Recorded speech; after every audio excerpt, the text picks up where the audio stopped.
Good morning সবাইকে। সবাই খুব ভালো আছো, আমিও ভালো আছি। আজকে না রান্নাঘর থেকে ব্লগটা শুরু করলাম, আর আশা করি আজকে ব্লগটা তোমাদের ভালো লাগবে। আর সকালবেলা যা যা কাজ, বাড়ির সব কাজ আমার হয়ে গেছে, আর স্নান পুজো করে নিয়েছি।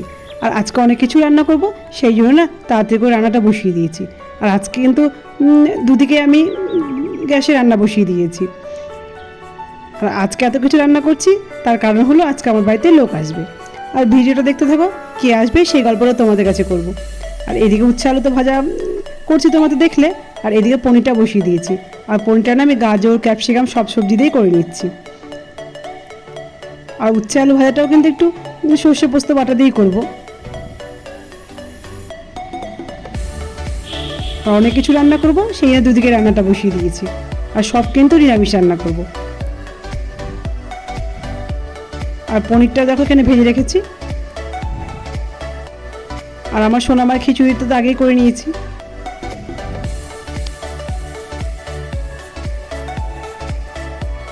পনির তরকারি উচ্ছে আলু ভাজাটা তো আমার করা হয়ে গেল। আর এখন না আমি সবজি দিয়ে একটু ডাল করে নিচ্ছি। তোমাদের সাথে গল্প করলাম যে আজকে বাড়িতে লোক আসবে। আজকে না আমার বোন আসবে, আমার মাসির মেয়ে। আর অনেক দিন পরে বোন আমাদের বাড়িতে আসছে। এতদিন পর বোন বাড়িতে এলো, তাও নিরামিষ রান্না করছি। আর কেন নিরামিষ রান্না করছি দাঁড়াও সেই গল্পটা তোমাদের কাছে করব। সবজি দিয়ে ডালটা তো আমার করা হয়ে গেল, আর এখন আমি একটু পটল পোস্ত করে দিচ্ছি। তোমাকে তো বললাম যে আমি কেন নিরামিষ রান্না করছি আজকে বোনের জন্য, গল্পটা বলবো। আসলে কি বলো তো, বোন না নিরামিষ খাই, মাছ মাংস কিছু খাবে না, সেই জন্যই সব নিরামিষ রান্না করছি। আর এই যে আমার পটল পোস্তটাও হয়ে গেল। আর আজকে কিন্তু অনেক কিছুই রান্না করলাম। আর যা গরম পড়েছে, আর ভালো লাগছে না। আর ভাতটা তো আমি আগেই করে নিয়েছি, পটল পোস্ত করে নিয়েছি, আর একটু পাঁপড় ভাজা করবো, তাহলেই হয়ে যাবে। আর এই দেখো এখন না পাঁপড়টা আমি ভেজে নিচ্ছি। পাঁপড়টা তো আমি বাড়িতেই দিয়েছিলাম। আমাকে দুই দিদিভাই কমেন্ট করে বলেছিল যে তুমি তো পাঁপড়টা দিলে, আর পাঁপড়টা যখন ভাজা করে খাবে আমাদের কিন্তু দেখাবে। আর এই দুই দিদিভাইয়ের জন্য কিন্তু আমি পাঁপড়টা ভাজা করে দেখালাম। দুই দিদিভাইয়ের নামটা আমার ঠিক মনে পড়ছে না। আর এই দেখো পাঁপড়গুলো ভাজা হয়ে গেল, রান্নাগুলো তো আবার করা হয়ে গেল। আর আমি তো তোমাদের গল্প করলাম যে আমার বোন এসছে। আর এই যে আমার বোনকে একটু দেখিয়ে দিলাম। আর আমার সোনামা তো মিমিকে পেয়ে খুব খুশি। আর এই যে বোনের মেয়ে বসে আছে সোফার উপরে। আর এই যে বোনের ছেলে আমার সোনামার গাড়িতে খেলা করছে। আর সোনামা দাদাকে পেয়ে খুব খুশি। দাদাকে পেয়েছে, দিদি ভাইকে পেয়েছে, সোনামা আছে খুব খুশি। সোনামা আজকে আমাকে একটুকু বিরক্ত করছে না।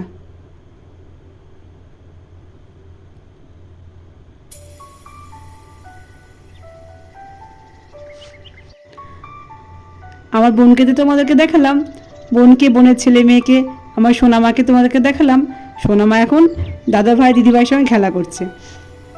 আর আমার তো রান্না হয়ে গেছে, সেই জন্য বোনকে বললাম তুই এখন খেয়ে নি খাবারটা। আর কী কী রান্না করলাম তোমাদের দেখলে, পটল পোস্ত, উচ্ছে আলু ভাজা, আলু সেদ্ধ, পাঁপড় ভাজা, সবজি দিয়ে ডাল, আর পনির তরকারি।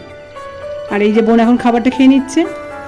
তো চলো বোন খাবারটা খেয়ে নিই, পরে আবার তোমাদের সঙ্গে আমি কথা বলবো।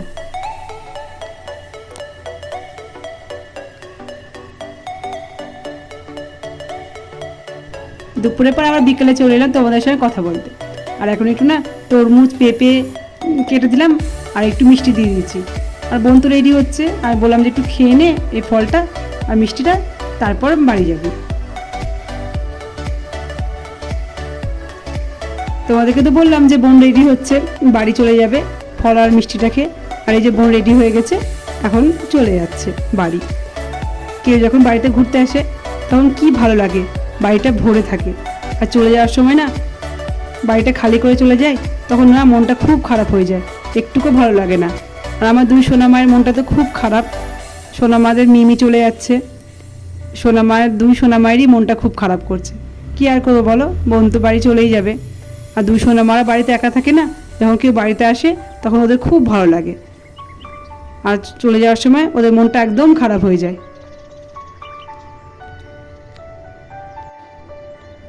বোন তো বাড়ি চলে গেল, তোমরা তো দেখলে। আর বোনকে এগিয়ে দিয়ে না বাড়িতে আমিও চলে এসেছি। আর এসে না একটু মোনালি আর মোনালি পাপার জন্য শরবত করে দিচ্ছি। আর বাইরে যা গরম পড়েছে, আর যারা বাইরে যাচ্ছে তারাই বুঝতে পারছে খুব গরম, গরম আর ভালো লাগছে না। আর মোনালি বাবা এখন ডিউটি থেকে আসলো, সেই জন্য ভাবলাম একটু শরবত করবি। আর মোনালি বললো মা আমাকে একটু করে দাও।